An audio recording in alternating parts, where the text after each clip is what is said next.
ভারত স্বাধীন হওয়ার সঙ্গে সঙ্গে কিন্তু তার সমস্ত যে স্টেট সেগুলো কিন্তু স্বাধীন হয়নি। অনেকেই হয়তো ভাবে যে 1947 সালে যখন ভারত স্বাধীন হয়েছিল তার সঙ্গে সঙ্গে ভারতের প্রায় সমস্ত অঙ্গরাজ্যগুলোই কিন্তু স্বাধীন হয়ে গেছিলো, কিন্তু অ্যাকচুয়ালি সেটা হয়নি। গোয়া, দমন এগুলো কিন্তু তখনও মানে 1947 সালের পরও কিন্তু পর্তুগিজদের দখলে ছিল। আর এই পর্তুগিজদের থেকে 1961 সালে কিন্তু ভারত সরকার জোর করে কিন্তু দখল করে নেয় গোয়া আর দমন। আর এই পর্তুগিজদের সম্বন্ধে কিছু কথা বলি। পর্তুগিজরা এসেছিল কিন্তু ভারতের সবার প্রথমে, মানে ইংরেজদের আগেও কিন্তু এরা ঔপনিবেশিক স্থাপন করেছিল ভারতে, আর গেছেও কিন্তু ভারতে সবার শেষে। মানে সমস্ত বিদেশি যে যারা এসে ঔপনিবেশিক স্থাপন করেছিল তাদের যদি ধরা হয় তাহলে পর্তুগিজরা কিন্তু সবার শেষে গেছিলো। আর এই পর্তুগিজরা বাণিজ্যের পাশাপাশি কিন্তু জলদস্যুতা চালাতো।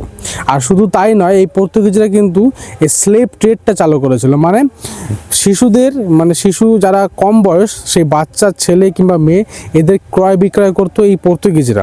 আর এক সময় এরা কিছু মুসলিম আর হিন্দু এই দুই পক্ষই মেয়েদেরকেও দাস বানিয়েছিল। আর যেই কারণে ক্ষিপ্ত হয়ে গিয়ে সেই সময়কার যে মোগল সম্রাট ছিল শাহজাহান কিন্তু তখন যে বাংলার যে তোমার শাসন করতো তাকে কিন্তু অর্ডার দিয়েছিল যে ওই হুগলি থেকে, মানে পশ্চিমবঙ্গের হুগলি থেকে এই পর্তুগিজদের বিতরণ করতে। এই কারণে কিন্তু প্রায় 1000 সেনার কিন্তু প্রাণনাশ ঘটে শাহজাহানের অর্ডারের কারণে। আর পর্তুগিজরা কিন্তু বাংলা থেকে সম্পূর্ণরূপে বিতাড়িত হয়।